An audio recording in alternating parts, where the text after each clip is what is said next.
everybody. It is a Tuesday. That means only one thing. It's time now for True Crime Tuesday. Going to do things a little bit different today as I'm getting over a little bit of a Missouri Paracon hangover. It's a good one, though. I'll tell you that. The effects have lingered, and it's a good feeling.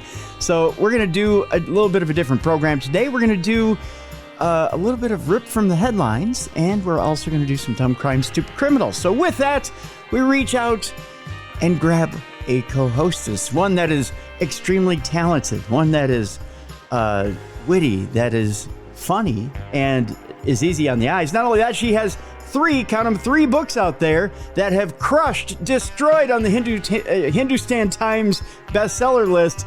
And not only that, they've now destroyed the Hindustan Times bestseller list. I've been told, that's what I've gotten on good authority.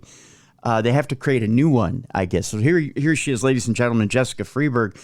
Jessica, I don't know if you knew that or not, but now they have to reorganize the Hindustan Times bestsellers list because you've dominated it, I guess. I feel so bad. I destroyed it. Well, that's okay. Don't feel bad about it, dear. It's just one of those things where, sometimes when you dominate a list, it's kind of like some of the greats in sports or some of the greats in literature.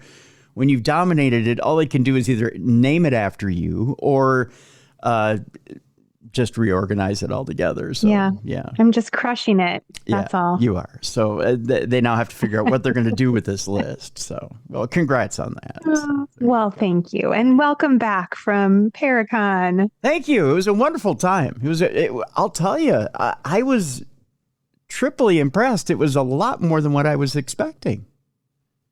Good. Yeah. I always love a Paracon. Yeah. Looked like it was a fun crowd of people. Yes, it was. It was a fun crowd of people, fun events. It was everything I was expecting and more. So, yeah. Yay. Yeah. Good food, too. Oh, my gosh. Good food there.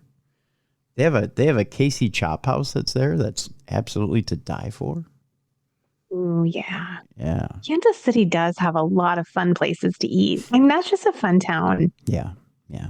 So it was a good time. Hopefully, I'm going to reach out to Jesse, see if I can get him on this week and do kind of a post-mortem on the Paracon and talk a little bit. Give him a little bit to recover. Yeah, just a little bit to recover, not much, because he's got to launch right back into it, because that's how these Paracons work. You don't. There's no rest for the wicked. You got to get right back on that horse and talk more.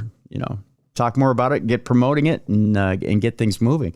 I know he did for the attendees of Paracon. He did put tickets on sale for next year. So if I remember, already cool. Yeah. So that's good. That's good. That'd be a good one. I kind of want to go to that one. Oh, pack me in your suitcase next year. Let's go together. Oh yes, most definitely. So yeah. Oh yeah, next year. Most definitely. I'll tell you this much. The only thing that was a bit of a downer for me was I didn't realize on the drive there how painful it was going to be for me. I prepared for the drive back, but I didn't realize with all the injuries in my neck and back how. Yeah, that car ride is no joke. I had been training. I'd been doing my DDP yoga to get ready, but I hadn't trained sufficiently. But I figured out a hack to get me back. So, yeah. Good. Yeah. But it just, the entire last hour, people will go, how did you make it? I don't know how I made it. But the entire last hour, my driving leg completely cramped up, including my foot. Oh, no. And I couldn't get it unstuck. So I drove with an entirely cramped leg and foot. For an hour into Kansas City. Yikes. Yeah. Were you hitting some hard traffic? I mean, because they get pretty solid traffic around. Yeah. It was starting to stack up, which was bad. It could have been bad. And at one point, I almost swerved into a retaining wall, which is not good either. But I made it. All right. Well, next year, I'll drive. Okay. And you can just chillax in the back. Okay. I might take you up on that. Although I had a lot of stuff to haul. I had merch and everything. And so. Oh, yeah. Yeah. So. Yeah. I'll just strap you to the roof then. Yeah. You might have to. Whatever it takes. Yeah. You might have to put me on the roof. That I might have to take that deal up because it was. So after talking to Steve Gonzalez from Ghost Hunters, who is a former police officer. Mm-hmm. Get a lot of helpful tips and hints about how to kind of pace yourself, and how to help out with when you're injured like that, how to keep from running into situations like that. I took a lot of his advice, and on the way back I was just fine. So good. Yeah. So I didn't let that pain build up too much. So it was good. It was a good drive back. I had a good drive back yesterday. So yeah. Well, welcome home. Thank you. Yeah, it was good. Like I said, good weekend, great weekend. So I'm looking forward to hearing from Jesse to see when those tickets go on sale, because you guys got to jump on this. It was such a good weekend. So, and of course, I got Jess coming with next year. So you have the opportunity to see her. Yeah. Road trip. And of course, I giggled like a schoolboy every time I saw it come and go. So, so there was that. And I only had myself to giggle about that, Jess. So I need somebody with me to giggle about that. Oh, yeah. We can laugh about the come and goes all the way through Iowa. You know what I'm disappointed about? And then we'll get into the whole program today. Come and Go doesn't sell T-shirts anymore. Oh, they really should. I'd buy one. So, I couldn't find it. The two times I stopped at a Come and Go, I was like, oh, do you have T-shirts and hats? And they're like, no. I'm like, but you used to, like 20 years ago, you used to sell hats with the location on it, or at least T-shirts or something. Yeah. But they don't sell them anymore. They're missing out. Yeah, I was going to buy a Come and Go T-shirt, but they didn't have one. So We'll have to make our own. Yeah, Come and Go T-shirts. The Darkness Radio Come and Go T-shirt, which will sell exactly one to me. That'll be it. You and me, we'll be twinsies. We'll wear them together. Yeah. On our road trip. Right, to Kansas City. Every Come and Go we walk in, we'll walk in our Come and Go T-shirts. We did this for you. Bring in the swag. That's right. And they'll kick us out. Oh, man. Or think we're robbing the place, one or the other. Speaking of, we got lots of great stories. We're going to start out with Rip from the Headlines. I shouldn't say great stories when it comes to Rip from the Headlines. One of the things that happened this past weekend, that kind of, one of the alerts that came up on my phone, which I got to admit, at first is a little startling. Whenever you get celebrity news and a celebrity death notice, you first kind of look at it, Jess, and you go, well, I mean, that's a little shocking. Especially the one that came last week about Michelle Trachtenberg was alarming. Yes, that was sad. Yeah, she was so young. Only 39, right? And you go, well, that's pretty young to be leaving us. But then the one that really got to me, and I don't know why, was Gene Hackman. I said, and when it first came across, it was 95 years old and then passed away. And you're like, well, 95 is a good long life, right? But then the details started to come across. And you're like, what kind of morbidity is this, right? Yeah. Because they show his wife, who's considerably younger, and it's both of them had passed away, and that they were in their homes for multiple days, and it was neighbors who called and did a wellness check because they hadn't seen either of them. And it turns out that they both had done things like go for walks daily with their dogs, and they were active in their community. And, Gene was known for writing books in his later years. Yeah. So he was quite active, right? So for both Gene and his wife not to be active was unusual for the neighbors. So they said, you know what, in their New Mexico community. So we have an idea that maybe something's not right here, right? Well, it turns out that the Santa Fe Sheriff's Office released some new information over the weekend surrounding the death of both Gene Hackman and his wife, Betsy Arakawa. The couple and one of their dogs were found dead in their Santa Fe home on Wednesday, and authorities launched an investigation. The press release from the Sheriff's Department noted investigation personnel working diligently throughout the night and morning to process the scene for evidence. It should be noted that there was no apparent signs of foul play. The release continued in the early hours of Thursday, February 27th, 2025. Hackman and Arakawa were transported to the office of the medical investigator. An autopsy was performed. Initial findings noted no external trauma to either individuals. Carbon monoxide and toxicology tests were requested for both individuals. The office made it clear the manner and cause of death has not been determined.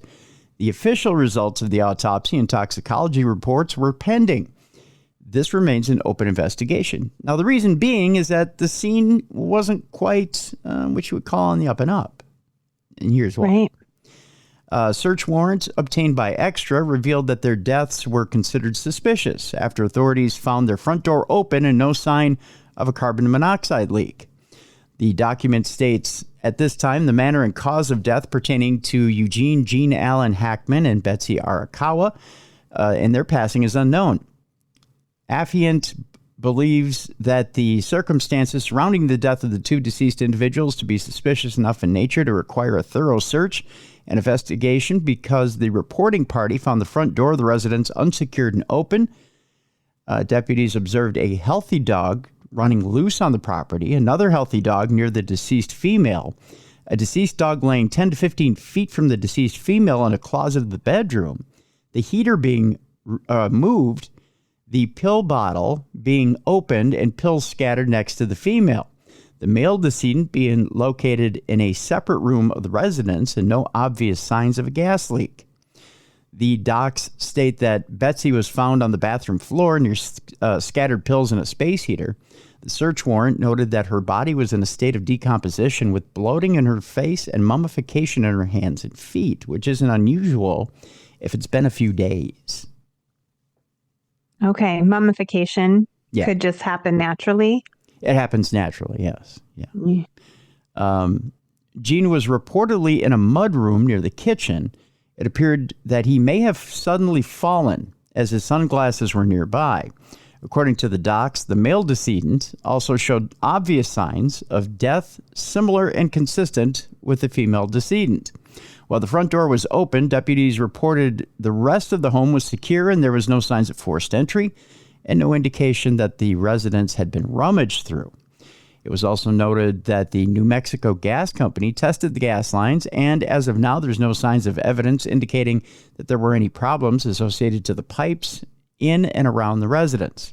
Two maintenance workers who found the couple said they had not seen them for about 2 weeks, which for them was unusual. So they could have been dead for that long. Yeah, I thought I heard somewhere that like he had a pacemaker or something, and the last activity on it was, I'm having a hard time remembering, but I want to say, I think it was February 17th, because when my husband was talking about it, my daughter chimed in and said, "Oh, my birthday." Oh, that's a horrible way to remember it. Oh, gosh. Oh, yeah, it was the 17th, but yeah, so that's quite a while between when they just likely deceased and then were found. Yeah, it does take a little bit of time for mummification to start. So, yeah, they've been gone for a while. Yeah, it's so strange. I told my husband, I'm like, I don't know why I feel like he passed away, and I don't want to say suicide, but it kind of feels like that. I don't know, like pills all around her, and maybe she was just so sad she couldn't go on. But then did she take the dog with her, the one dog? Because the one dog was, I guess, apparently one of the favorite dogs. But then why leave the other two to remain alive and fending for themselves? Yeah, but maybe if she spilled the pills or the pills fell over and maybe the dog ate some and just died from that. I don't know. This is all just guessing. Yeah, and it's very strange. It's a strange scenario indeed. Our next story has to do with a man. And by the way, this one was sent in by Jim. If you have a story for us, whether it be for dumb crimes, stupid criminals, or it be for rip from the headlines, when we do rip from the headlines, please send it in, tim@darknessradio.com. A man applying to be a jail officer allegedly admits to molesting kids during a polygraph. A Gillette, Wyoming man who tried to get a job as a detention officer is now incarcerated in the jail where he hoped to work. That's because during a pre-employment polygraph, he confessed to molesting children, according to court documents. Right. That's probably not something you want to put on the application. Maybe don't apply for that job if you know you have to take a polygraph. Yeah, or that you've been doing that in general. Yeah, that's probably not an upstanding thing to be doing, especially if you want to be an authority figure of any type. A Gillette, Wyoming man who tried to get a job as a detention officer at the Campbell County Jail is now incarcerated in the jail where he hoped to work. That's because during a pre-employment polygraph, he confessed to molesting children, that according to court documents. In a case that rose to the Campbell County District Court on Friday, Bradley Robert Hudson II is charged with 25 felony-level sex charges. 25 felony-level charges, Oh, my Jess. goodness. He didn't just say, whoops, I slipped and did it once. He slipped and did it 25 times. By the way, 12 of which were punishable by up to 10 to 15 years in prison and $10,000 in fines each. Oh my gosh. So he's just like sitting there doing his polygraph and he's like, yeah, I'm a bad man. Yeah, he's like, let me think. Yeah, there was that one time, and then he's writing it down. Really? Yikes. 13 of these are punishable by up to 10 years in prison and $10,000 in fines each. My God. Hudson is 19 years old. Wait. Think about that. What? Yes, he's been a very bad, busy boy. Oh my goodness. Yeah. Well, that And- makes me wonder if he wasn't a victim I think so, yeah. before. Yeah. And he was applying to work as a detention officer for the Campbell County Sheriff's Office. Undersheriff Quentin Reynolds confirmed on Monday to Cowboy State Daily. On February 17th, when Hudson was taking a pre-employment polygraph test, he had 4 more steps to fulfill in his job application process, according to Reynolds. Licensed polygraph examiner Mike Walsh conducted the test that afternoon, during which he asked Hudson about any crimes that he had committed. When he was younger than 10, Hudson had engaged in sexual play with other children. Hudson told Walsh, according to an evidentiary affidavit filed in the case. You know, I hate to say that I engage in daytime TV, but I just watched a case like this on Dr. Phil. Oh, yeah. Yeah, I did. When he was about 13, Hudson would watch pornography on his mother's phone, he added, according to the affidavit. He said he was deeply into sex. Walsh wrote, he denied ever intentionally seeing child pornography. Hudson allegedly admitted to having prolonged phases in which he'd have prepubescent children manually stimulate his genitalia, and in which he digitally penetrated theirs, the affidavit says.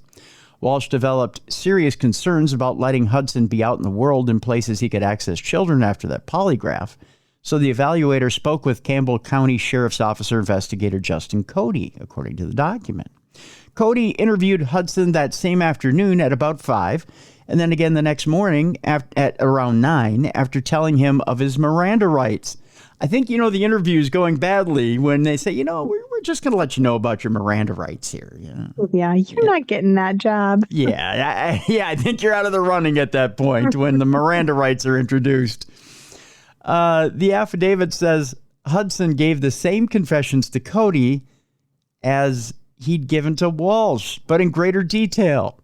At one point, Hudson was 18 and allegedly admitted to having had a roughly kindergarten-age child touch his genitalia. Oh, no. Oh. Cody asked other deputies to arrest Hudson and take him to the detention center at that point. I think Yeah, bye-bye, guy. Yeah. Hudson had already completed his typing test, physical fitness test, and a written test as part of his hiring process at the time of his arrest. Campbell County Sheriff Scott Matheny told Cowboy State Daily on Monday. Reynolds said he'd heard of pre-employment polygraphs weeding out alleged criminals in the past, but nothing like what had happened in his tenure. It was a total shock to us, obviously, said Reynolds. You think it'll be awkward when he meets the guy who gets the job he wanted to have? Yeah. I almost had that job if it weren't for all the kitty diddling. Oh. Yeah. I guess he's where he belongs. Oh, yes. Yeah. Mm-hmm. What's going to be more awkward? The fact that he got caught in the screening process and went to jail, or the fact that he's going to meet a bunch of guys in prison that didn't like what he did? Yeah, they don't like that there. No, not at all. Frowned upon. Not at all. We're going to go to Pennsylvania for this next story, Jess. A woman was found in the back of a car in a Center County traffic stop and it turns out she later died. Oh, my. Yeah.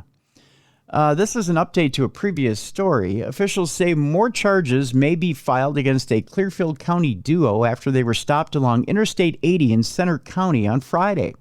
Police say Edward Stewart and Cameo Evans are facing a variety of drug-related charges after investigators say approximately 3 pounds of methamphetamine along with a large quantity of fentanyl were found in their vehicle. Police say troopers also discovered a 57-year-old woman in the back seat who was barely alive. Officials confirmed Monday that the woman, who has not yet been identified, died shortly after the traffic stop. Autopsy and toxicology test results are now pending on the unidentified woman, which could result in more criminal charges for the duo. Police say 2 people were arrested. Oh, this is the original in Center County after multiple drugs, including 3 pounds of meth and an unconscious woman, were found in the back seat of that vehicle during the traffic stop that was on Friday evening. According to the criminal complaint at the time, state police pulled over the vehicle driven by 64-year-old Edward Stewart for allegedly following another vehicle too closely while approaching a construction zone on I-80 near mile marker 166 in Marion Township in Center County. State police said in the front passenger seat was passenger Cameo Evans, who's all of 35 years old, who was determined to have several warrants out in Clearfield County. The criminal complaint states that Stewart told state police as they stopped the vehicle that an unidentified 57-year-old woman was asleep in the backseat of the vehicle. According to state police, Stewart and Evans were separated and gave troopers conflicting travel plans, with Stewart saying that the group was heading towards Atlantic City, but changed their plans and began taking the 57-year-old woman to Clearfield, and that they had stayed in Philadelphia for one night. The criminal complaint states that Evans told state police that they had stayed in the Poconos for several nights. State police said that during the traffic stop, reasonable suspicion was established and consent to search the vehicle was denied. According to the criminal complaint, state police then opened the back passenger door of the vehicle and asked the 57-year-old woman to exit. State police said that they then observed the woman to be laying in an awkward position with her face buried in the back seat and a coat covering her body. The criminal complaint states that the troopers performed CPR on the female after they could not find a pulse. According to state police, Narcan was administered with negative results. The criminal complaint states that the emergency personnel arrived on scene and performed CPR on the victim until she regained a pulse and was transported to a hospital where her current status, again, as we just reported, was not good. In fact, she's passed away now. So that's not good. Not good. Wow. State police said a stamp bag containing fentanyl and a glass smoking device was found on the ground next to the victim, with another smoking device seen in the back of the vehicle. According to the criminal complaint, Stewart and Evans were taken into custody and a search of the vehicle was conducted. State police say 3 packages containing a total of 3 pounds of meth were found in the trunk of the vehicle, as well as 14 stamp bags of fentanyl found in the back seat of the vehicle, a plastic container of suspected methamphetamine residue, and a glass pipe. The criminal complaint states that Evans later admitted to possessing the bags containing fentanyl.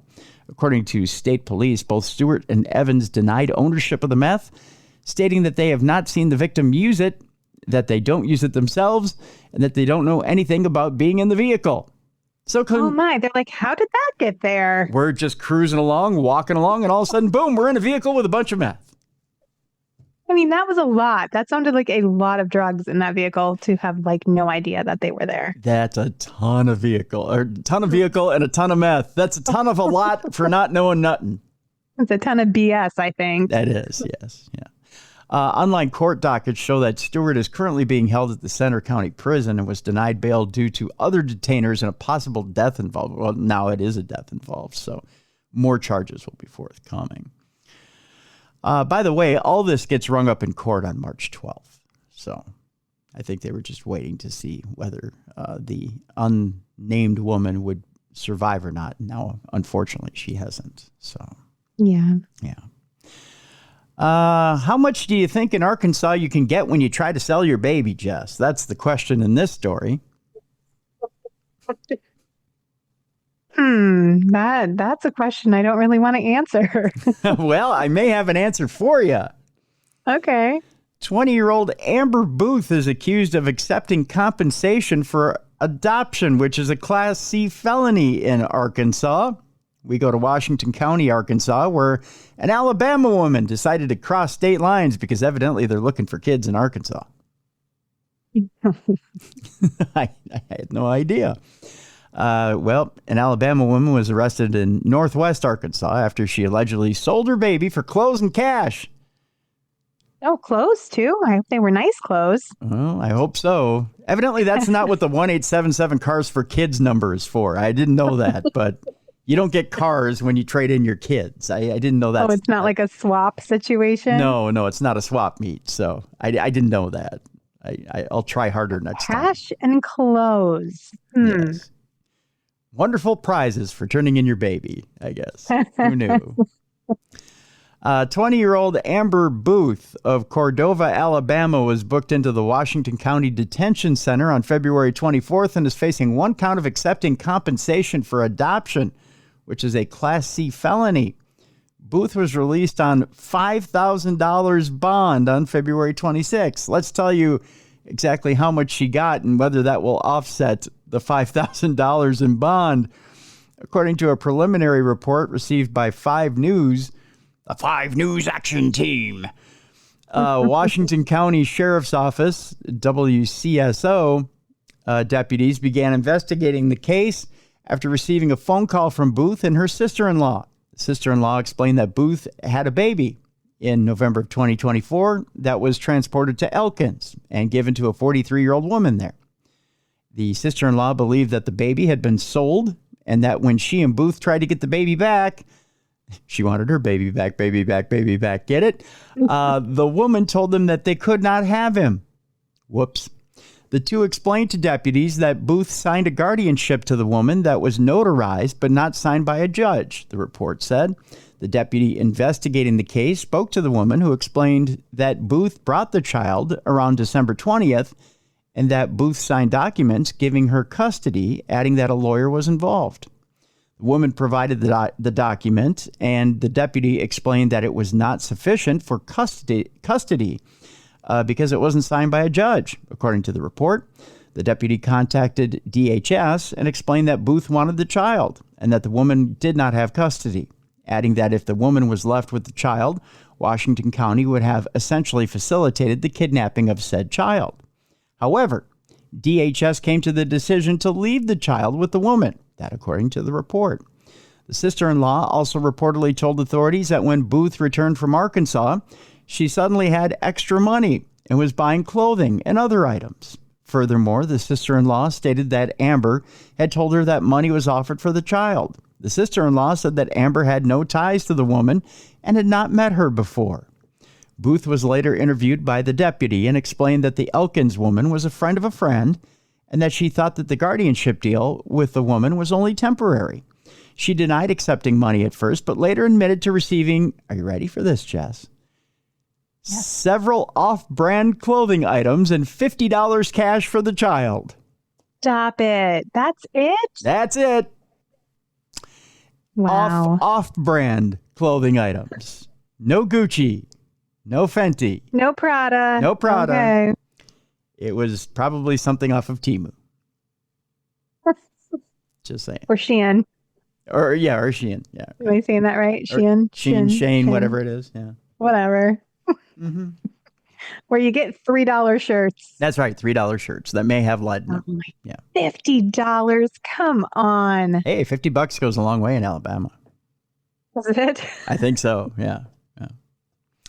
Amber said she signed the notarized document in Alabama thinking she was giving the woman guardianship for a couple of weeks because $50 should not get you a lifetime. No, definitely not. Maybe a couple of months, a year. It's a bargain basement price for a baby, $50. Yeah. Even a baby doll. $50 is a bargain for a baby doll. I mean, you would pay more for a baby doll at the store. Yeah. One of those American Girl dolls, those are over $100. Right. And this one's real live and craps. I mean, so you probably and cries and everything. Yeah, it does all the motions. It plays peekaboo. So you probably should get a little bit more. Oh, that poor baby. Yeah.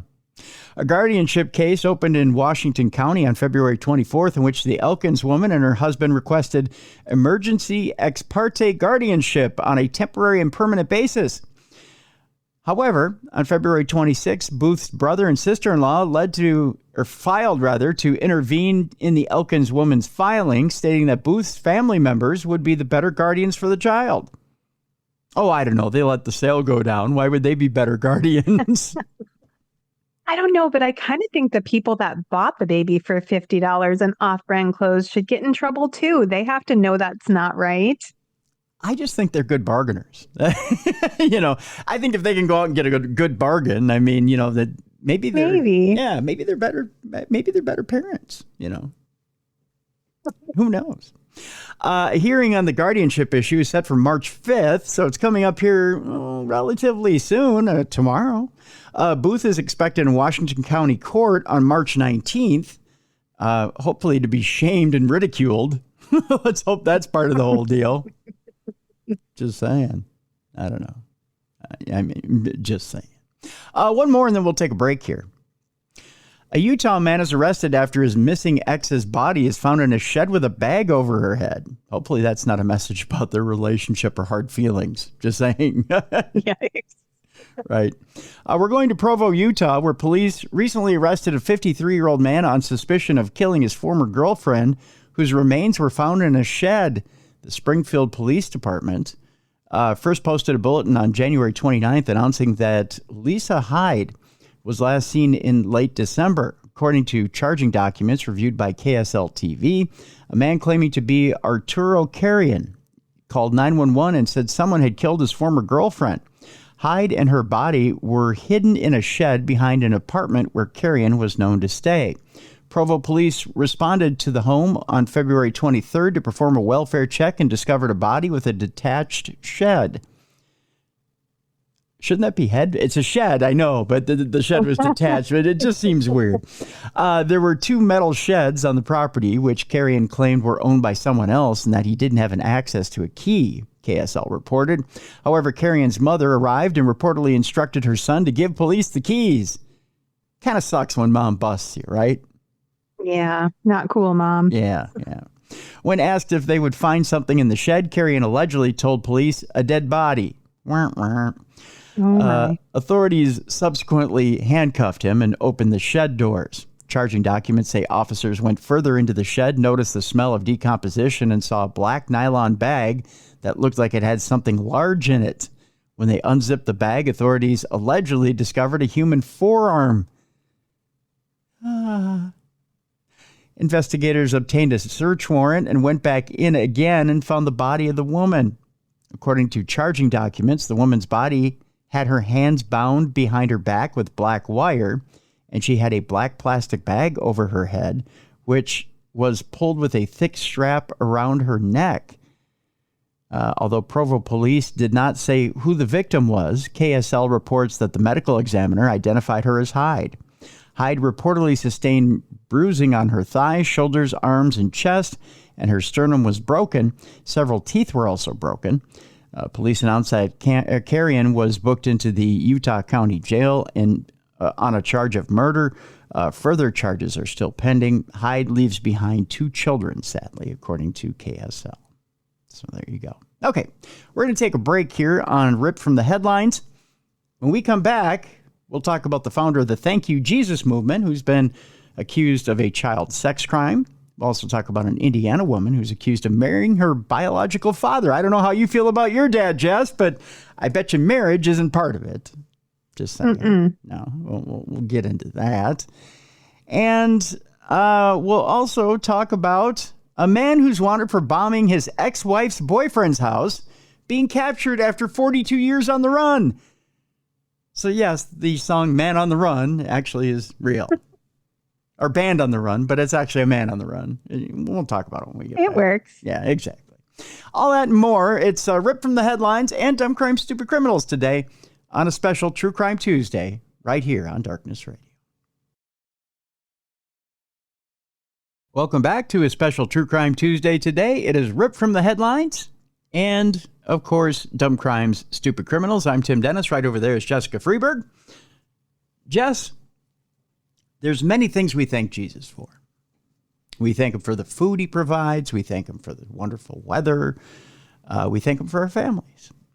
One thing we can't thank him for is child sex crimes. I know that much. But evidently there's one guy who did. Yikes. And well, he got caught for it. And we can thank the police for that, right? Boy, oh boy. The founder of the Thank You Jesus movement was accused of a child sex crime this past week. We go to Asheboro, North Carolina, where a 25-year-old man known for the Thank You Jesus movement has been charged on suspicion of a child sex crime. According to the Randolph County Sheriff's Office, the National Center for Missing and Exploited Children sent a cyber tip to authorities, and the Invictus Task Force began an investigation in January 2025. As a result, investigators identified Lucas Hunt as a suspect. Per WRAL-TV, police allege Hunt received video footage of two minor girls engaging in a sex act. On February 25th, he was arrested on one count of second-degree sexual exploitation of a minor and booked into the Randolph County Detention Center on $75,000 bond. Hunt is reportedly the man behind the nationwide Thank You Jesus yard signs and founded the movement when he was a young teenager.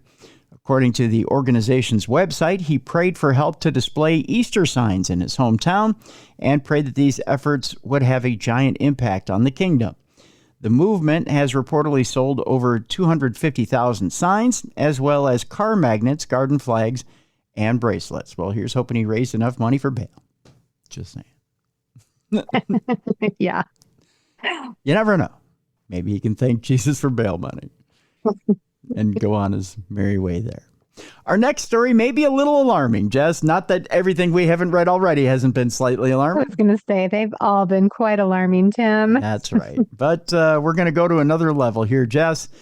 An Indiana woman has been accused of marrying her biological father. Let me ask you here. I don't think she's entirely unattractive. I think she could probably find a man somewhere. I mean, I would think so. Sure. There's someone for everyone. That's right. Not related to you. Thank you for that. Yes, you're right about that. A 44-year-old woman was arrested for reportedly marrying her father while she was still married to another person in order to receive his veterans benefits. What? Huh? That's even weirder. That's just plain bizarre. Court records show that Kimberly Temple was arrested February 21st on charges of false information and marriage license application and attempted bigamy. Well, you know what they say. If it's bigamy, it's big of you. So that sounds like a Marx Brothers line, I know. According to court records cited by WEHT-TV, Temple and her father, 59-year-old Bradley McCollum, reportedly said in the marriage license paperwork that they filed that they were no closer than second cousins. Ew, that's even disgusting. Mm-hmm. But tests showed they actually had a 99.9% likelihood of being biologically related as father and daughter. Ew. Maybe he didn't know. You know? How do you not know? You were there to hold her the day she was born. The two wedded, by the way, in July of 2024 at a courthouse. Romantic. Mm-hmm. I'm throwing up in my mouth. I've heard of being close to your daughter, but that's a little ridiculous. Evansville Police Public Information Officer Anthony Osseeker told WHET that in for the first few days of her marriage to her father, Temple was still legally married to her prior husband, which would make it illegal to marry someone else. I think it's just illegal to marry your dad, period. But there are many layers of illegal in this story. That's an onion marriage if I've ever heard of one. McCollum reportedly falsified his address on the paperwork as well. WPTA TV reports Temple and McCollum were not close for several years while he went to federal prison, but they eventually got back in contact with each other. Do you think there were conjugal visits that got them closer? I mean, I hope not. Okay. Oh. Officials believe McCollum and Temple got married so he could collect her father's $350 monthly VA benefits. Wow, $350? That's it. That's the cost of a daddy and daughter getting married. $350 a month. You. I hope they didn't consummate the marriage. Ugh. You and me both, Ugh, sister. that's the whole story. Yeah. McCollum has faced multiple charges of failing to register as a sex offender. He is currently serving time in federal prison in Arkansas for violating his probation, and he will be released in July. God help his other daughters if they're out there. Yeah. That was all kinds of messed up. Ooh, boy. Boy, oh, boy, oh, boy, oh, boy. Definitely not girl, oh, girl, oh, girl, because they're in trouble. Just saying. We move on. This story is a bit grisly. A Michigan man is sentenced for shooting his wife in the head 5 times while she was on the phone with 911. Oh. Yeah. Now, if she'd had only hung up the phone. No, I'm kidding. That's a terrible joke. Macomb County, Michigan is where we're headed, where a 31-year-old man has received a life sentence without the possibility of parole in connection with the shooting death of his wife. The Macomb County Prosecutor's Office announced February 26th that a judge sentenced Stephen Wheeler after a jury found him guilty of first-degree murder and felony firearm in connection with the death of his wife, that identified by MLive.com as 33-year-old Jordan Wheeler. According to prosecutors and WJBK-TV on October 19th of 2023, Wheeler's wife called 911 to report an assault where the defendant shot her 5 times in the head with their 2 children nearby. There should be a bigger sentence for that. Yeah. I mean, not that it's horrible in itself. I mean, it's a horrible crime in itself, but when there's children involved, it's... Yeah, and as witnesses, that should be some sort of an aggravating factor. Yeah. Macomb County prosecutor Peter Lucido said this was a senseless and brutal act of violence that took the life of an innocent woman and forever shattered the lives of her loved ones. No punishment can ever undo the pain and loss this family has endured. I hope this conviction sends a clear message that domestic violence will not be tolerated, and we will remain committed to seeking justice for victims and their families. It's a sad, sad story indeed. All right, our next story, we're going to Charlotte, North Carolina, where a man is sentenced after his wheelchair-bound wife was found dead on a pile of trash in a hoarder house. My goodness. Talk about ways that you don't want to go. A 70-year-old man will spend years behind bars in connection with the neglect death of his wife of 40 years. According to a February 28th news release from the Mecklenburg County District Attorney's Office, a jury found Louis Kornhaber guilty of second-degree murder and neglect of a disabled or elder adult resulting in serious physical injury. A judge sentenced him to 94 to 125 months, nearly 8 to just over 10 years in prison. Louis Kornhaber's wife is 66-year-old Bonnie Kornhaber. She was hospitalized for a medical condition that left her wheelchair-bound, and she returned home on October 6th of 2020. According to prosecutors, the defendant secured her to the chair with a belt, but she fell onto the floor, where she remained for around 6 to 8 months. What? Yes. Despite the fall, Louis Kornhaber reportedly failed to call 911 for help, which he told detectives was because he and Bonnie were embarrassed by the conditions inside their house. So he just left her laying there? That's unacceptable. Oh, my goodness. Great. What a terrible way to go, too. You just lay there and just starve to death and dehydrate and die. Yeah. Mm-hmm. On June 4th of 2021, Bonnie Kornhaber reportedly told her husband she was having issues breathing, but the defendant wanted to watch television for several hours. Oh, that's horrible. I wonder what he was watching. Must have been really good. It's probably NASCAR. I can't imagine what else would go on for several hours that he didn't want to help his wife.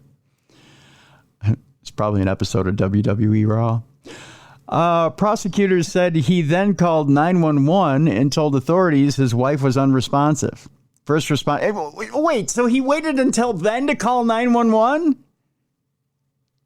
What was on? Like Duck Dynasty? A marathon?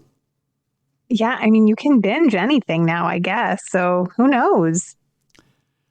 First responders located the victim deceased at that point, lying on a pile of trash surrounded by spoiled food in what detectives referred to as a hoarder house.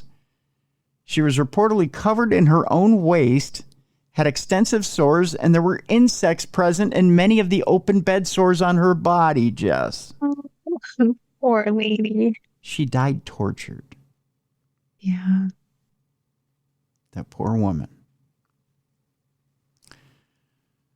And I think 125 months is being generous. Yeah, you said that's around 8 years or something. Yeah, it's around 8 to almost 10. And he's in his 70s. Years. Yeah. He should go in for the rest of his life. He really should. It's just disgusting. Yeah. He should go in for the rest of his natural life. And honestly, if he's living in a hoarder situation, he'd be in a better situation in prison where he's got a place to sleep and food and... They might finally teach him to clean. Yeah. Saying. This is the scumbag right here. Yeah. Yuck. Yeah. I don't know. But that's a horrible, horrible way for someone to die. That's for sure. All right. And finally, and ripped from the headlines today, who says a man on the run can't join a band on the run and get away with it at least for 42 years? That's a good long time to be running. Yeah, it is. Now, there's such a thing as passion, and there's such a thing as crazy, right? In having a passionate craziness about a person. This man is wanted for bombing his ex-wife's boyfriend's house, but eventually he got caught. After 42 years on the run, Jess. Now, I'm going to have you check out this guy's before and after shots, so to speak. This is what the man looks like then and now. Wow. He looks odd in both of them, but I would... Doesn't he? He looks like Michael Jackson somehow in that first one. That is so weird. It is weird, isn't it? And then he looks like he's got like a flipped up mustache, so he looks kind of like a cowboy in the other one. Well, you know what So he went from Michael Jackson to cowboy. He does. He looks like Wyatt Earp in the second photo, or like a long-haired Wyatt Earp, like he's trying out for some sort of western town in Nevada. That is deranged beard too. It's like got a donut hole in it. Fun. Well, he's got the long goatee and he's got the handlebar mustache going. Yes. Yeah. Like a handlebar mustache and goatee. But and then right? Is he like totally giving Michael Jackson vibes in that earlier photo? Yeah, he's got, and that was probably like Thriller. That was probably mid 80s. So yeah, he went with the white man perm, the white man afro. Yeah. And it's tight to the head. So yeah. But didn't we all have that in the mid 80s, Jess? Please say yes. Just saying, maybe some of it. Yes. Say maybe some of us experimented with it in the late 70s. I mean, my mom used to perm my stepdad's hair. I do remember that. Yeah. See. Mm-hmm. So I mean, some of us tried it for a year or two. Is that what happened? I'm just saying maybe the pictures have been destroyed. Thank God. But maybe some of us tried it. Perms for guys came back. My son had one in high school for a little hot second. See? Yeah. I'm just saying some of us had bad judgment. You know? Some of us were captured on film and some of us weren't. Yep. Yeah. We go to Sweetwater County, Wyoming, where a 76-year-old man who eluded capture for over 40 years after he was arrested for attempted murder was apprehended at a mountain compound in New Mexico, living under a new identity. According to the Sweetwater County Sheriff's Office in 1982, it was not quite, it wasn't Thriller Day. Oh, no, it was Thriller Days. It must have been. I mean, literally, the jacket he had on, it looked like the tracksuit that Michael Jackson was wearing. Same color and everything. Yeah, it was, wasn't it? Well, yeah, it was an orangish red, yeah. Stephen Campbell allegedly booby-trapped a toolbox with explosives and left it outside his ex-wife's boyfriend's house. The ex-wife reportedly opened the toolbox, which caused a powerful explosion and flying shrapnel. The blast led to the boyfriend's house and a neighboring residence catching on fire. The wife also reportedly lost a finger because of the blast. Wow. I think it backfired. I don't think he meant to put her on fire. I think. Yeah, he wanted her back. Yeah. Deputies arrested Campbell for attempted first-degree murder, but he posted bail. Then he immediately vanished and became Wyatt Earp. The sheriff's office issued a new arrest warrant, and then Campbell disappeared without a trace, slipping into a new identity and avoiding capture for decades. While on the run, Campbell allegedly assumed the name of Walter Lee Kaufman, a college classmate who died in 1975. The sheriff's office said Campbell built an entirely new life under that stolen identity. Campbell allegedly carried a U.S. passport and Social Security card under Kaufman's name. He reportedly obtained about $140,000 in Social Security benefits while doing so. Wow. I mean, he made a life for himself. He did. According to the U.S. Attorney's Office for the District of New Mexico, Kaufman and Campbell attended the University of Arkansas and studied engineering. Campbell reportedly renewed the passport multiple times using Kaufman's name, but photos of himself and his home address were the only things that differed. Campbell's scheme began to unravel in 2019 when he reportedly used fraudulent documents to renew a driver's license. After it was issued, the National Passport Center's Fraud Prevention Unit found out Kaufman had been dead for decades. The sheriff's office said Campbell remained on the U.S. Marshal's most wanted list for nearly half a century. Local and federal law enforcement renewed their investigation into Campbell once they found that he had been using an alias. On February 19th, the FBI, U.S. Marshals, and other agencies went into Campbell's large compound in the New Mexico mountains, but he met them with a high-powered rifle, taking up a concealed, elevated position. Well, this guy's serious. Yeah, he's not playing around. No. Campbell reportedly would not surrender, so agents used flashbang stun devices. He later emerged from the wooded hideout and was taken into custody. Neither Campbell nor law enforcement fired any shots. Law enforcement reportedly seized Campbell's rifle, which was loaded with ammunition that could pierce body armor. A subsequent search of his home revealed 57 firearms and lots of ammunition, underscoring the danger officers faced during the arrest, that according to the sheriff's office. Campbell is facing a federal charge in New Mexico of misuse of a passport. After those court proceedings, he will be extradited to Wyoming to stand trial for the 1982 bombing. Sweetwater County Undersheriff Joe Tomich said it's almost hard to wrap your head around this case.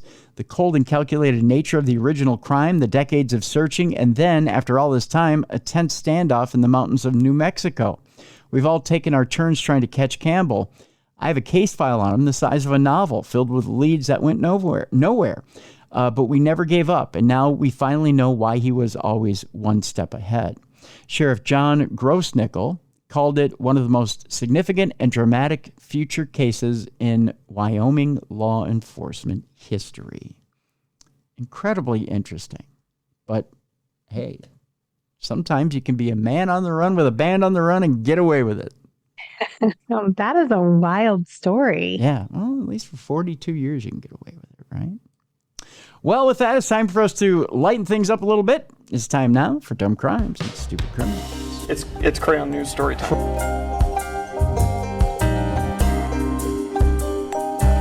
What happened with this dude, Christ Bearer? I heard he cut his penis off and then jumped off a balcony. Suspect pulls gun from butt, shoots twice at Denver police. What is your emergency? I need help. And what's the problem? I'm too high. You're too high?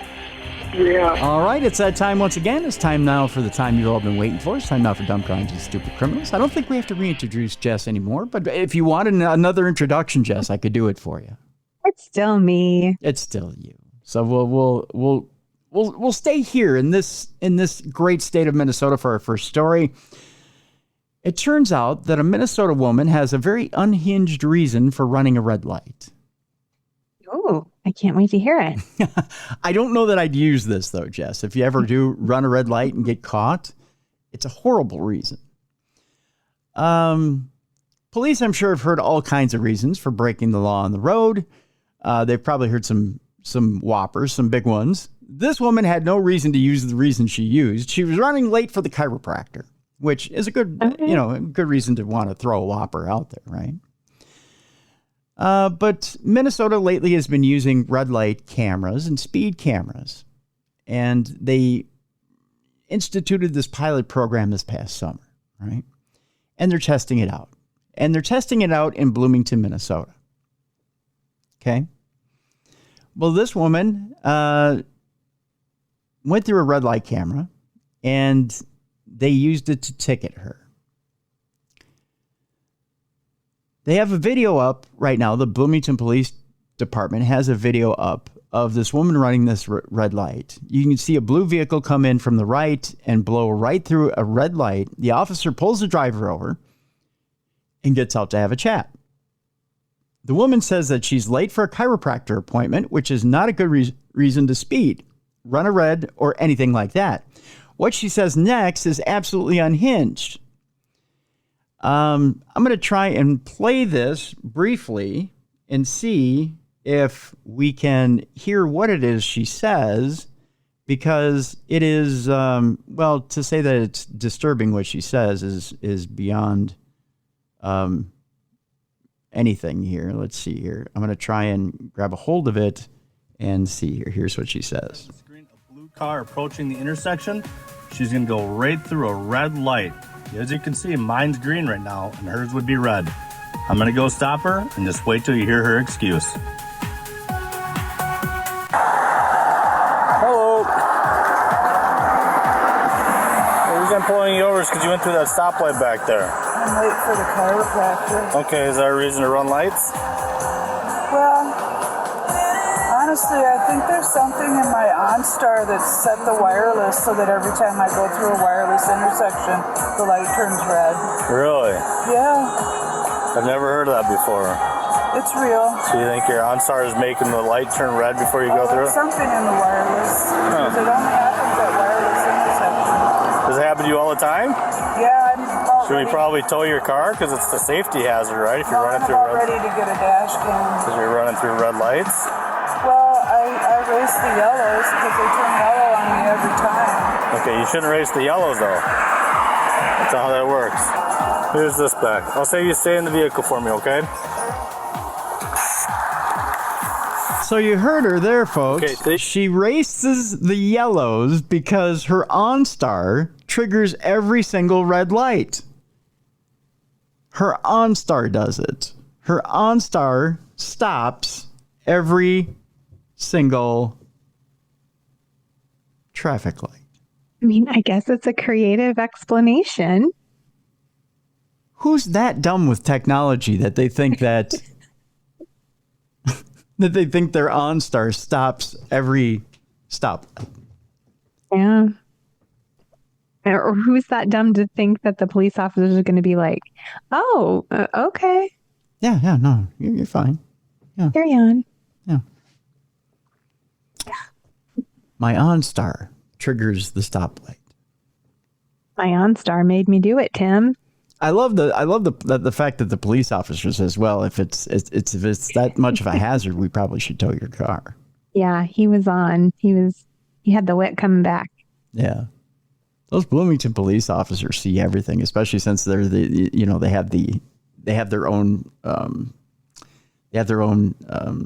precinct inside the Mall of America, so they have to see it all.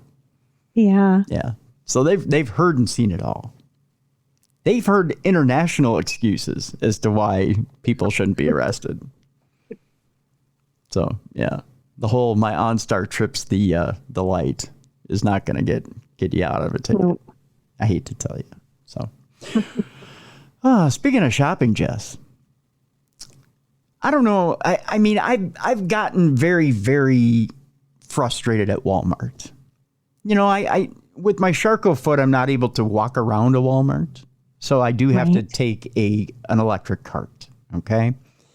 Now, when you're at ass level with everybody, there's a lot of people that go to Walmart in their jammies and don't shower. I'm just saying it's a disgusting trip around Walmart.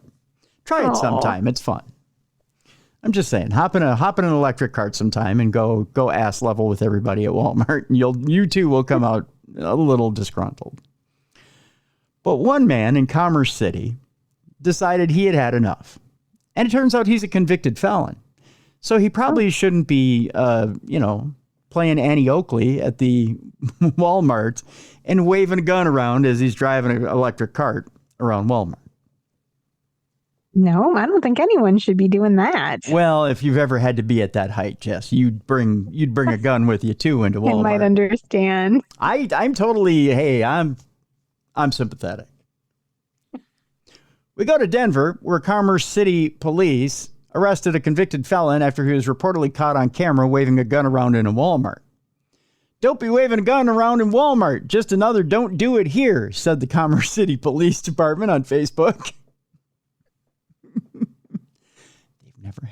They've never had to ride ass level in a cart. Just saying.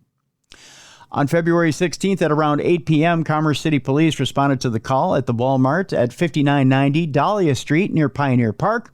According to police, the suspect was seen on surveillance footage waving the gun in the store and then placing it in a backpack.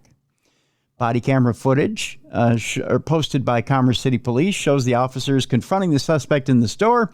The suspect begins to reach for that backpack, and the police immediately apprehend him.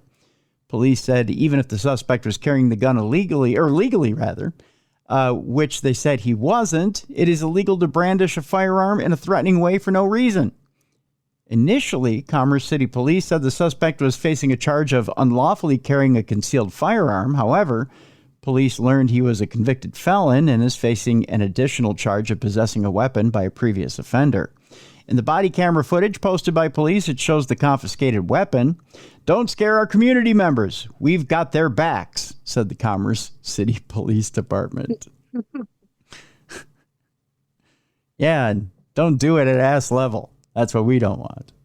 So, just saying. Although, let's see here. Boy, I didn't think we were at this point yet in the show. No, we're not yet. Okay. I was going to say, we're not at not safe for work time yet, are we? No. I was going to say, flew through those. That was quick. But no, we're not yet. Our next story, we're still shopping. This time we're going to Family Dollar. Oh, okay. From Walmart to Family Dollar. That's right. A Family Dollar worker was attacked while probably protecting the most priceless item at Family Dollar. That, of course, being toilet paper. Toilet paper is worth what? When was it COVID that we made the transition from toilet paper being worth, I don't know, $1 a roll to $50 a roll? Is that when that happened? No, probably. Yeah. I mean, it made this insane jump and it never came back down. Yeah, the days of TP in the trees is over, Tim. TP and eggs, right? It used to be too expensive. Right? If you TP and egg someone's house now, it's a sign of respect. It's like, I value you and your friendship. Here's about $10,000 worth of merchandise thrown at you. Right? Yeah, it's crazy. I pay tribute to you and your family. Here's some Charmin and some extremely expensive eggs. It's a sign of fertility. I don't know what it is. But it used to be a sign of aggression. Now it's a sign of love and appreciation. I always thought it was a sign that you're cool if your house got TP'd. I love it. Not if it rained. No, yeah. I did take my son out TPing once when he was younger, and we kept the roll at the end and we wrote the date on it, and he kept it in his room for the longest time. Aw. We cleaned it up. We went back and helped him clean it up the next day, but we darn near got caught in high school TPing someone's house. Like they came running out of the house, and we had a Ford F-150 with a flatbed, and all of us were in the back of the flatbed, and one of them was, just to say, one of our party was a bit too fat to jump into the back as we were running away. We had to haul him up while he was getting chased by the homeowner, and he grabbed his ankle, and he damn near lost his shoe. Let's just say it was a quick getaway. Yeah, sounds dramatic. It like was a scene out of a movie. But I mean, is it really worth it to go chasing kids who are TPing your house? What were you going to do if you got a hold of them? No, I wouldn't. I'd go out and see the TP and be like, Nicely done, kids. Right? Not the eggs. Don't egg my house. That's a freaking mess. Right. That is. Yeah. Yeah. But it was just TP, right? It was just TP. But yeah, he was pissed. Yeah. But to do that, I mean, that was, I don't know. But with this Family Dollar worker, evidently, now, I mean, you got to defend it with your life because. Oh, for sure. Yeah. TP is like, what, $35 a pack, $40 a pack? Yeah, the good stuff. Yeah, the good stuff. That my kids require. That my kids require. Wow. They do. That was if I don't come home with Charmin, I might as well just get out of here. Right? Because you got to treat your starfish like your best friend. I'm just saying. You really do. None of that sandpaper crap. But I mean, not saying that's what Family Dollar is selling. Maybe they are. I mean, yeah. Is it really $1 there? If it's $1, it's definitely not Charmin. I'll tell you that. I'm about to tell you how much it cost and what this woman did to protect this cost of toilet paper. You're going to say it's not worth it, but God bless her. Nonetheless. We go to North Carolina, where a North Carolina woman is behind bars after assaulting a Family Dollar worker who tried to stop her from escaping with a shopping cart packed with valuable electronic items. Sorry, correction. 44-year-old Lakina Stanley was collared yesterday for attacking the female employee over a purloined $6 pack of toilet paper. $6, Jess.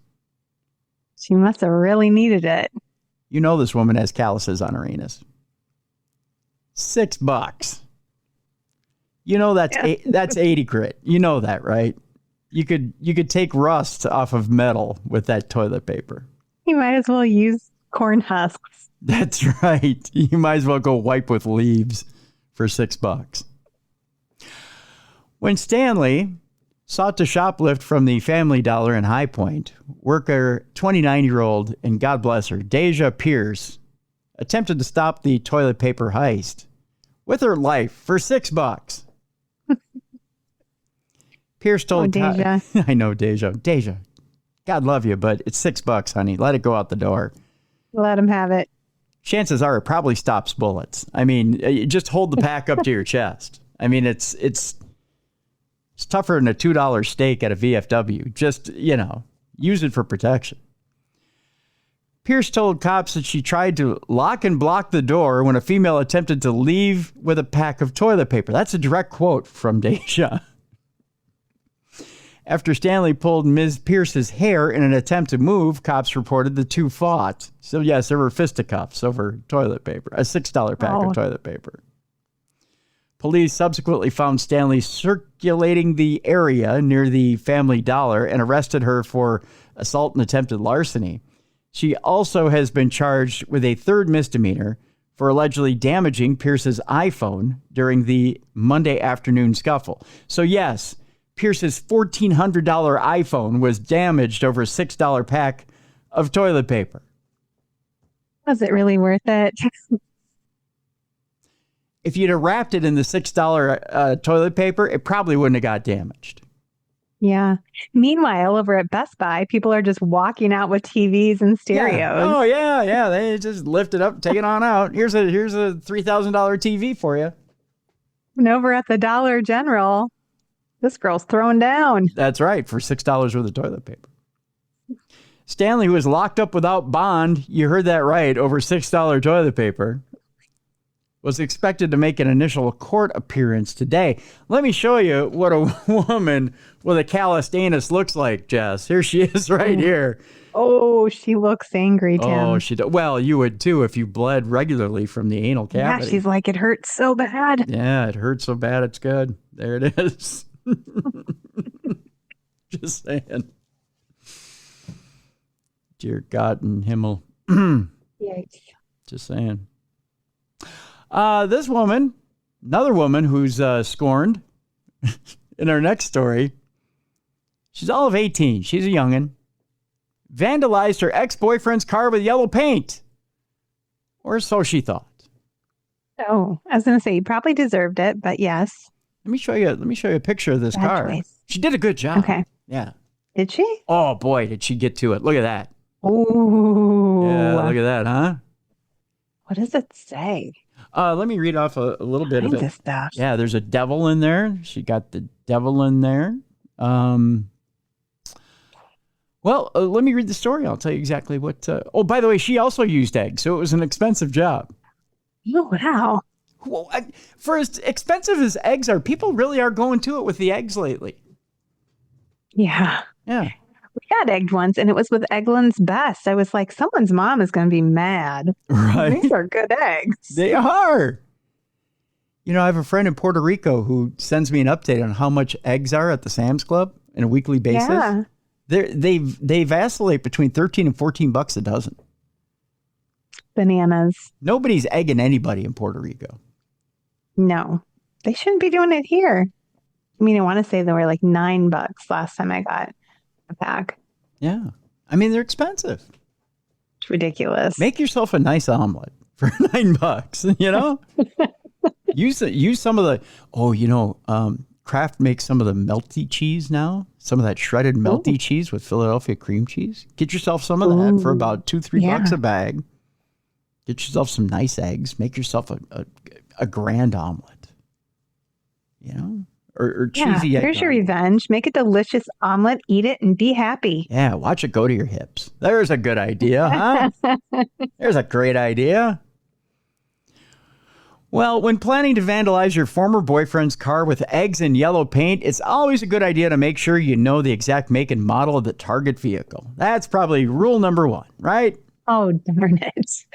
Cops charge that Evelina Fabianski, who's all of 18 years old, mistakenly damaged the wrong auto last night on the Deltona, Florida street where her ex resides.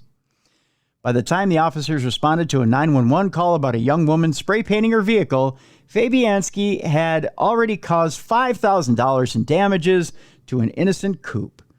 Along with the words Jason and devil, Fabianski allegedly covered the car with various other scribbles. Fabianski was also assisted by a 16-year-old female sidekick and told police that she was angry at her ex over a $700 debt she was owed. Fabianski was charged with criminal mischief, contributing to the delinquency of a child and illegal possession of alcohol. She was also hit with a DUI rap. Her underage cohort, who was found covered in yellow paint, was also cited for marijuana possession because it's a party after all. So, you got to get in where you fit. I'm shocked that alcohol was involved. Yeah. Personally.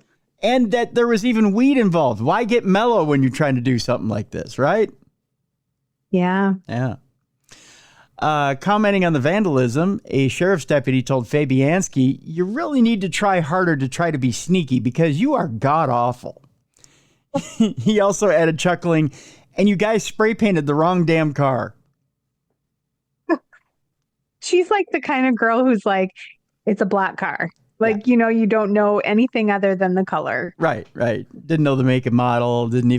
Probably didn't even know that the license plate number or anything. Just like it has doors, it has wheels, and it's black. It has to be his. It's near his house, right? It's that thinking. Fabianski was freed on bond late this afternoon from the county jail. While 3 of the 4 counts she faces are misdemeanors, the criminal mischief is a felony, by the way, since damage to the car exceeded $1,000. Let me show you a picture of Miss Fabianski as she was caught in all her glory at the booking photo. She looks just slightly sloshed. Yeah, he's a little 3 sheets to the wind. A little bit. So I don't think that she'll be too happy when she comes to. That's for sure. That is for sure. All right. We're going to get to our dumb crimes, stupid criminals, not safe for work section now. So I'm just going to warn you guys right off the bat with this that you're going to want to take if the kids have been listening, which, by the way, they probably shouldn't have been listening to the first part of the program. I'll just tell you that right now. But if they are still listening, then what you're going to want to do is get them out of the room, tell them to do earmuffs, stick their hands in their ears or their little fingers in their ears and not pull them out until we say so. Also, if you're listening at work, you probably don't want the boss listening because they're going to think poorly of you. You're going to get a poor review on your review when it comes time. Or if they're listening along, they may think highly of you. Either way, I don't know. I don't care. It's your life. Do what you want to do. And your also your fellow employees aren't going to get much done. So either way, you're probably not going to want them to listen either. So probably want to keep it to yourself and put in your earbuds. And we'll do that in 3, 2, 1. Here we go. All right.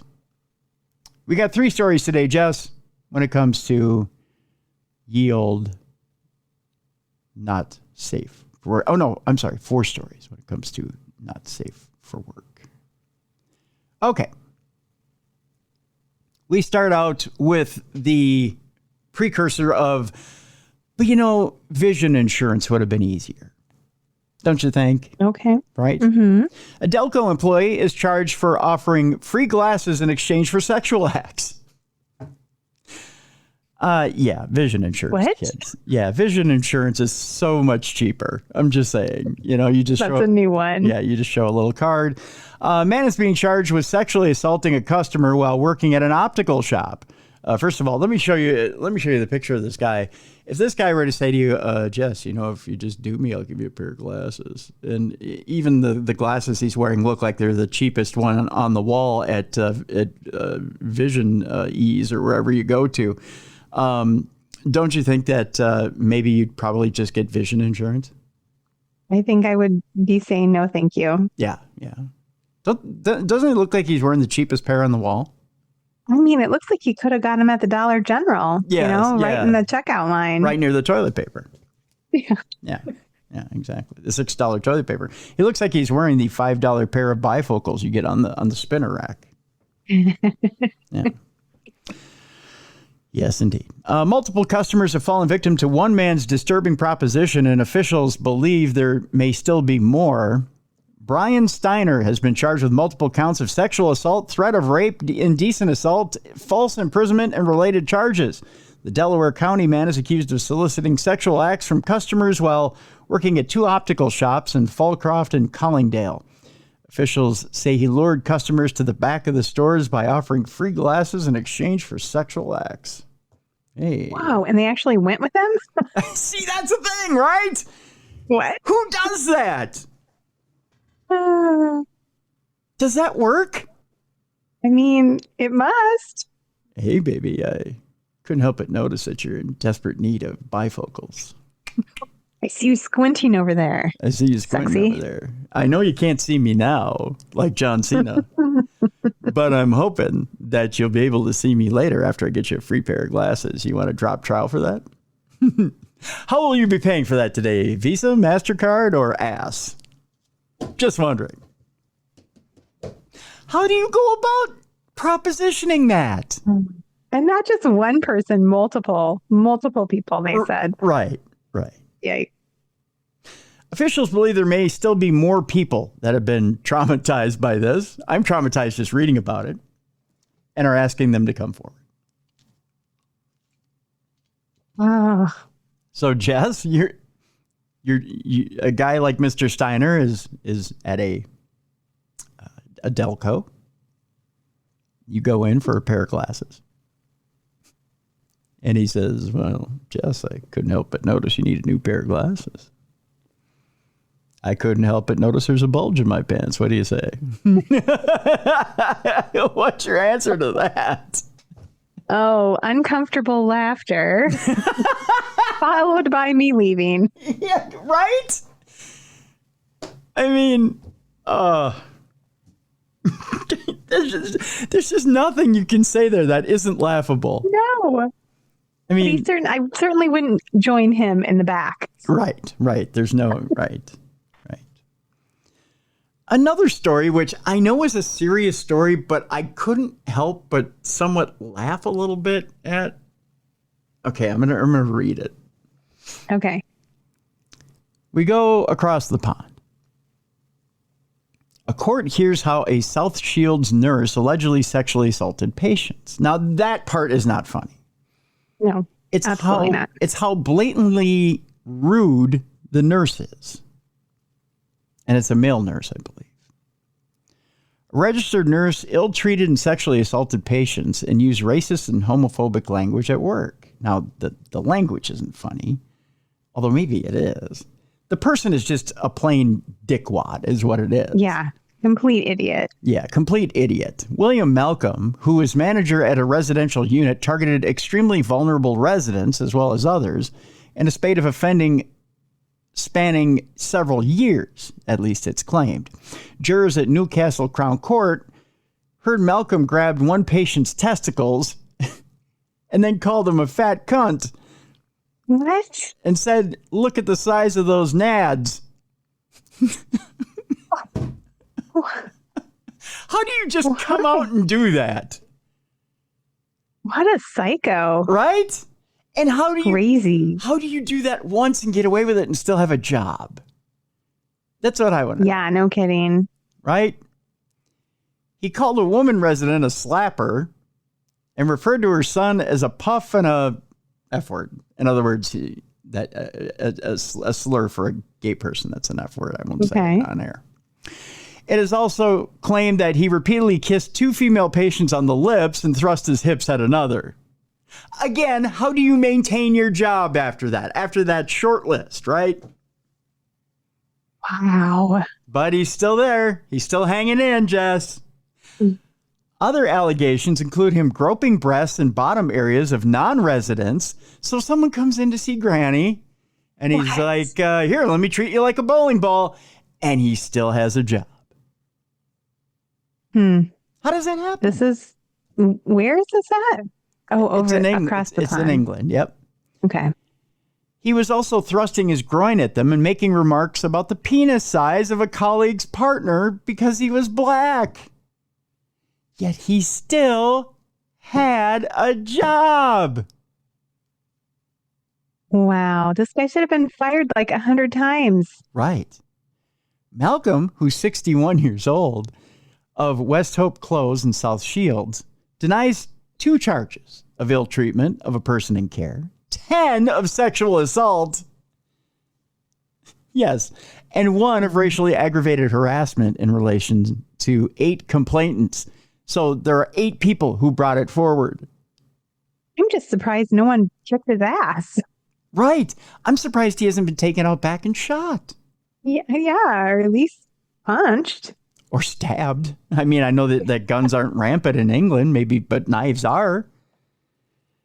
Prosecutor Ann Richardson told jurors the alleged offenses came to light as a result of 2 whistleblowers who had experienced and witnessed Malcolm's behavior towards residents and others. Ms. Richardson said it is the Crown's case that the defendant's care of the residents named in the indictment was not only devoid of the respect and kindness that those residents deserve, but was also a criminal offense. The law exists to protect those who are unable and mentally or physically to be able to protect themselves. Of course, the Crown does not suggest that the defendant was ill-treating all of the residents all of the time. Caring for those within such a setting was not an easy job. Don't defend the shit! Okay, it's not an easy job. I get it if you go and have one too many drinks after work because you're trying to like wash your sorrows away. But not if you're grabbing, that doesn't excuse you grabbing people's balls and sexually harassing them, assaulting them. He does it once, he's done. The fact that there are eight complainants tells you he did it 8 too many times. Get rid of him. At minimum. Right. Yikes. Nonetheless, you will hear from witnesses that at times the defendant's attitude and care to certain residents was wholly inappropriate and sometimes sexual. That's an understatement. Yeah. Ms. Richardson added the Crown submits that this defendant, a nurse and manager in a position of trust and responsibility, abused his power to ill-treat and sexually assault complainants, including using derogatory, racist, and homophobic language. The court heard Malcolm stated that after his arrest, he was mortified by the allegations, which stated were untrue. Ms. Richardson said it may be suggested the behavior amounted to banter, which is rejected by the Crown. The trial, by the way, continues. All right. The next story, Jess, and we have this one and one more, and then we're done. Men are simple creatures. We can be distracted by anything. And I do mean anything. We can be distracted to the point of mortal danger, as this man was. By what, you may say? Well, it was something very, very appropriate. A train strikes a vehicle of an alleged impaired driver after what, Jess? What distracted him? What could cause a train to hit this man? What do you think took his eye off the ball? Even though he's a little impaired, had a little drinky poo, a little something to drink. I'm going to show you the picture of this man, and I'm going to ask you, why would this man let a train hit him, even if he had just a little something in his system? What do you think made him take his eye off the ball, Jess? Well, definitely had to have something to do with boobs, I think. Yes! Ding, ding, ding, ding, ding, ding, ding. It was boobs, Jess. Oh, man. You got it. We're going to LaPorte, Indiana, where a driver was struck on a set of railroad tracks, but he made it out safely from his car before it was struck by a Norfolk Southern train in LaPorte, Indiana. The crash and his arrest may not have happened had he not been highly impaired before a woman showed him her breasts while they were FaceTiming each other. Hey, honey, you want to see these? Bing! And he was like, oh. But then he saw a light at the end of the tunnel, and it was an oncoming train. That's the picture drawn from a police investigation leading to charges against 27-year-old Zachariah Vigil. The LaPorte man is still facing misdemeanor counts of operating while intoxicated and leaving the scene of a crash, evidently with a heart-on between his legs. It was about 2 a.m. on Monday when Vigil was driving to his girlfriend's house after watching the Super Bowl, according to the charging information filed in LaPorte Superior Court. Vigil told investigators he had become distracted by the sight of her breasts that she was showing him on FaceTime, which caused him to drive up on the rails next to the crossing at Orchard Avenue and 2nd Street. According to court documents, police said Vigil tried pushing the car off the tracks before the vehicle was struck by the freight train. Whoops. According to court documents, the woman picked up Vigil and was just leaving the scene of the crash when stopped by one of the responding officers. Vigil, who was in the front passenger seat, had an alleged blood alcohol level of 0.273. Whoa. Not only was he seeing boobies, he was seeing stars.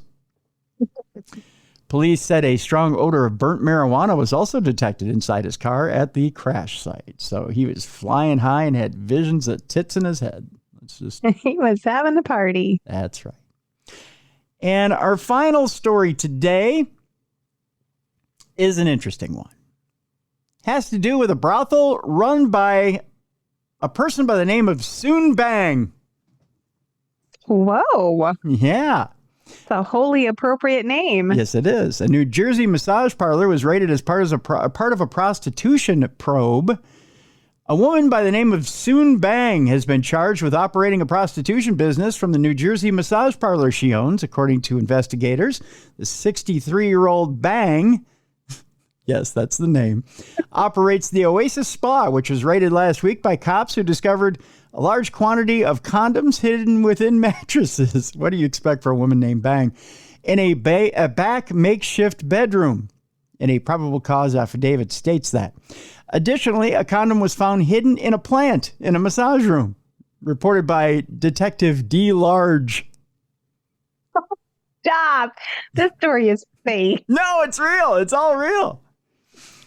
The search of the Bang Spa stemmed from a probe of workers engaging in a solicitation of prostitution at a business in Denville, which is a town about 30 miles from New York City. During police questioning, a 67-year-old Oasis Spa worker reportedly admitted to engaging in sexual intercourse and providing hand jobs with clients in exchange for money. A search of Bang's residence yielded a large quantity of U.S. currency hidden in her bedroom. The same style condom that was located in the Oasis Spa was found in the Bang bedroom. During a stem-to-stern interview with cops, Bang said that she does not verify identities of other employees or check their identification.